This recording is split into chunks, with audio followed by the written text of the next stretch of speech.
আসসালামু আলাইকুম ওয়া রাহমাতুল্লাহ। প্রিয় দর্শক, আজকের ভিডিওতে আলোচনা করব লা হাওলা ওয়ালা কুওয়াতা ইল্লা বিল্লাহ। কোন সময় কতবার পড়লে মনের আশা পূরণ হবে, বিপদ মুসিবত থেকে মুক্তি পাবেন, দুশ্চিন্তা পেরেশানি দূর হবে, গুনাহ খাতা মাফ হবে এবং জান্নাতের গুপ্তধন ভাণ্ডারের মালিক হওয়া যাবে। সেই সাথে জানাবো কখন কিভাবে লা হাওলা ওয়ালা কুওয়াতা ইল্লা বিল্লাহ পড়লে দোয়া কবুল হয়। দর্শক, যারা অভাবে আছেন, বিপদ মুসিবতে আছেন, দুশ্চিন্তা পেরেশানিতে আছেন, যাদের মনের আশা আকাঙ্ক্ষা জান্নাতের ধনভাণ্ডার লাভ করা, তাদের জন্য আজকের এই ভিডিওটি। সুতরাং আমি আশা করব যারা আমলকে ভালোবাসে, আমলের নিয়তে ভিডিওটি না টেনে সম্পূর্ণ দেখবেন এবং উপকারী মনে হলে অন্য মুসলিম ভাইদের কাছে শেয়ার করে দিবেন ভিডিওটি, যেন তারাও ভিডিওটি দেখে শিখতে পারে এবং আমল করতে পারে। দর্শক, লা হাওলা ওয়ালা কুওয়াতা ইল্লা বিল্লাহ এটি হচ্ছে একটি গুরুত্বপূর্ণ জিকির। লা হাওলা ওয়ালা কুওয়াতা ইল্লা বিল্লাহ এর ফজিলত সম্পর্কে আলোচনা করার আগে আমরা প্রথমে জেনে নিব জিকিরের ফজিলত ও পুরস্কার সম্পর্কে। মহান আল্লাহ তাআলা পবিত্র কুরআনে বলেন, হে মুমিনগণ, তোমরা আল্লাহকে অধিক পরিমাণে স্মরণ করো এবং সকাল সন্ধ্যায় তার পবিত্রতা ঘোষণা করো। সূরা আহজাব আয়াত 41। দর্শক, জিকির মানেই হচ্ছে আল্লাহ তাআলাকে স্মরণ করা। আল্লাহ তাআলা পবিত্র কুরআনের অন্য স্থানে বলেন, আর তুমি নিজে মনে আপন রবকে স্মরণ করো সকাল সন্ধ্যায় অনুনয় বিনয় ও ভীতি সহকারে এবং অনুচ্চ স্বরে, আর গাফেলদের অন্তর্ভুক্ত হইও না। সূরা আরাফ আয়াত 205।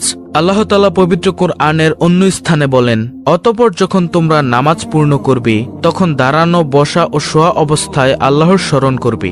সূরা আন-নিসা আয়াত নং 103।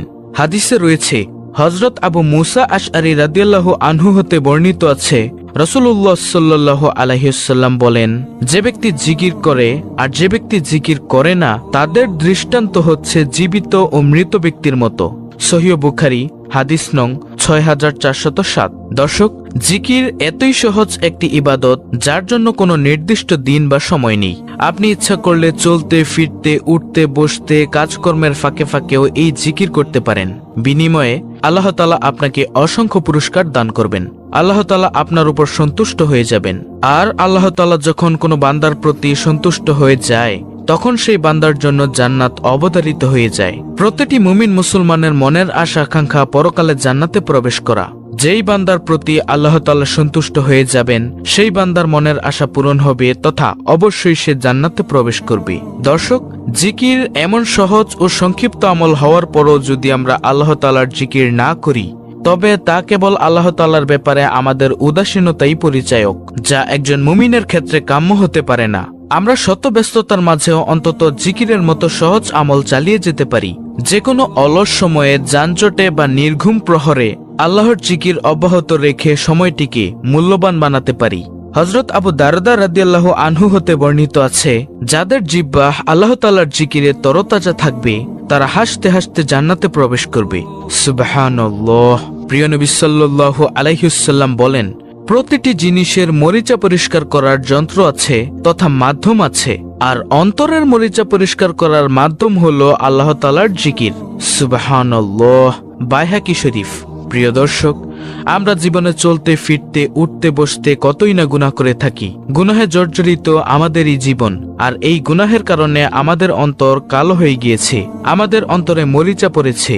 আর জিকিরের মাধ্যমে সেই মরিচা দূর হয়ে যাবে। সেই জিকিরের মাধ্যমে আল্লাহ তাআলা আমাদের অন্তরকে পরিষ্কার পরিচ্ছন্ন করে দিবেন। দর্শক, আমরা কে না চাই আল্লাহ তাআলার সন্তুষ্টি অর্জন করতে, জান্নাতে প্রবেশ করতে। আমরা সবাই চাই গুনাহ মাফ করতে, জান্নাতের ধনভাণ্ডারের মালিক হতে, অভাব অনটন থেকে মুক্তি পেতে, দুশ্চিন্তা পেরেশানি থেকে মুক্তি পেতে। যদি লা হাওলা ওয়ালা কুওয়াতা ইল্লা বিল্লাহ এই বাক্যের জিকিরটি বেশি বেশি পরিমাণে করতে পারেন, তাহলে এই একটি জিকিরের মাধ্যমেই আল্লাহ তাআলা আপনার এই সকল সমস্যার সমাধান করে দিবেন, যদি আপনি একনিষ্ঠভাবে আল্লাহ তাআলাকে ডাকেন, আল্লাহ তাআলার কাছে সাহায্য প্রার্থনা করেন। দর্শক, লা হাওলা ওয়ালা কুওয়াতা ইল্লা বিল্লাহ এর অর্থ হচ্ছে আল্লাহ ছাড়া কোনো ভরসা নেই, কোনো ক্ষমতা বা শক্তি নেই। অর্থাৎ মানুষের ব্যক্তিগত শক্তি, সামর্থ্য, ক্ষমতা ও সাহস যত বেশি থাকুক না কেন, আল্লাহ তাআলা তৌফিক না দিলে তা কোনো ধরনের উপকারে আসবে না। এবং আল্লাহ তাআলার সত্তা সবকিছুর ঊর্ধ্বে, সব শক্তিধর বস্তু আল্লাহ তাআলার সামনে একেবারে তুচ্ছ ও নগণ্য। লা হাওলা ওয়ালা কুওয়াতা ইল্লা বিল্লাহ গুরুত্বপূর্ণ একটি আমল। এর ফজিলত ও সওয়াব অনেক বেশি। আমলটি করার ব্যাপারে হাদিসে অনেক বর্ণনা রয়েছে। দর্শক, লা হাওলা ওয়ালা কুওয়াতা ইল্লা বিল্লাহ কখন পড়তে হয়? যখন মানুষ নিজস্ব ক্ষমতার বাইরে কোনো পরিস্থিতি ও কোনো কাজের মুখোমুখি হয় যা সম্পাদন করা তার পক্ষে কষ্টদায়ক হয়ে পড়ে, তখন এই বাক্যটি পড়তে হয়। এছাড়াও শয়তানের কোনো প্রতারণা ও আক্রমণ থেকে বাঁচার জন্য এই দোয়াটি পড়া হয়, অর্থাৎ লা হাওলা ওয়ালা কুওয়াতা ইল্লা বিল্লাহ। মুসলিম শরীফ, সুনানে আবু দাউদ। দর্শক, লা হাওলা ওয়ালা কুওয়াতা ইল্লা বিল্লাহ এর ফজিলত প্রসঙ্গে হাদিসে রয়েছে, হযরত আবু মুসা আশআরী রাদিয়াল্লাহু আনহু হতে বর্ণিত আছে, তিনি বলেন, আল্লাহর রাসূল সাল্লাল্লাহু আলাইহি ওয়াসাল্লাম একবার আমাকে বললেন, তোমাকে জান্নাতের অন্যতম গুপ্ত ধনভাণ্ডারের কথা কি বলে দিব? আমি বললাম, অবশ্যই বলে দিন রাসূলুল্লাহ সাল্লাল্লাহু আলাইহি ওয়াসাল্লাম। তিনি বললেন, তা হচ্ছে লা হাওলা ওয়ালা কুওয়াতা ইল্লা বিল্লাহ। বুখারী শরীফ, হাদিস নং 2992, মুসলিম শরীফ, হাদিস নং 2704। হাজিম ইবনে হারমালা রাদিয়াল্লাহু আনহু হতে বর্ণিত আছে, তিনি বলেন, আমি প্রিয় নবীর কাছ দিয়ে যাচ্ছিলাম, তখন তিনি আমাকে বললেন, হে হাজিম, তুমি অধিক পরিমাণে লা হাওলা ওয়ালা কুওয়াতা ইল্লা বিল্লাহ বাক্যটি পড়ো, কেননা তা হচ্ছে জান্নাতের গুপ্তধন। বুখারী শরীফ, মুসলিম শরীফ। অপর হাদিসে হযরত আনাস ইবনে মালিক রাদিয়াল্লাহু আনহু হতে বর্ণিত আছে, যে ব্যক্তি ঘর থেকে বের হওয়ার সময় এই দোয়াটি পড়বে, আল্লাহ তাআলা তার জন্য যথেষ্ট হয়ে যাবেন এবং শয়তানও তার থেকে দূর হয়ে যাবে। অর্থাৎ এই দোয়ার মাধ্যমে আল্লাহ তাআলা তাকে সকল প্রকার বিপদ মুসিবত থেকে হেফাজত করবেন। এই দোয়াটি হচ্ছে, বিসমিল্লাহি তাওয়াক্কালতু আলাল্লাহি ওয়ালা হাওলা ওয়ালা কুওয়াতা ইল্লা বিল্লাহ। সুনানে আবু দাউদ, হাদিস নং 4431। প্রিয় নবী সাল্লাল্লাহু আলাইহি ওয়াসাল্লাম বলেছেন, যে ব্যক্তি আল্লাহ তাআলার কাছে নিজের গুনাহ থেকে ক্ষমা প্রার্থনা করবে অথবা যে কোনো দোয়া করবে, আল্লাহ তাআলা তার দোয়া কবুল করবেন। আব্দুল্লাহ ইবনে আমর রাদিয়াল্লাহু আনহু বর্ণনা করেন, রাসূলুল্লাহ সাল্লাল্লাহু আলাইহি ওয়াসাল্লাম বলেছেন, পৃথিবীর বুকে যে ব্যক্তি এই দোয়াটি পড়ে তার গুনাহগুলো ক্ষমা করে দেওয়া হয়, যদিও তা সমুদ্রের ফেনা পরিমাণও হয়। সুবহানাল্লাহ। দোয়াটি হচ্ছে, লা ইলাহা ইল্লাল্লাহু ওয়াল্লাহু আকবার ওয়ালা হাওলা ওয়ালা কুওয়াতা ইল্লা বিল্লাহ। তিরমিজি শরীফ, 3460।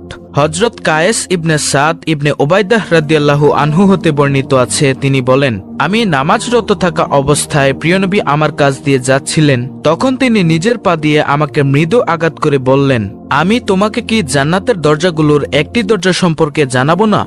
আমি বললাম, জি হ্যাঁ। তিনি বললেন, লা হাওলা ওয়ালা কুওয়াতা ইল্লা বিল্লাহ। প্রিয় দর্শক, এই হাদিসগুলো শোনার পর আপনারা বুঝতেই পারছেন লা হাওলা ওয়ালা কুওয়াতা ইল্লা বিল্লাহ কত পাওয়ারফুল একটি আমল। আল্লাহ তাআলা আমাদের সকল মুসলিম উম্মাহকে এই আমলটি করার মাধ্যমে মনের সকল আশা আকাঙ্ক্ষা পূরণ করার তৌফিক দান করুন।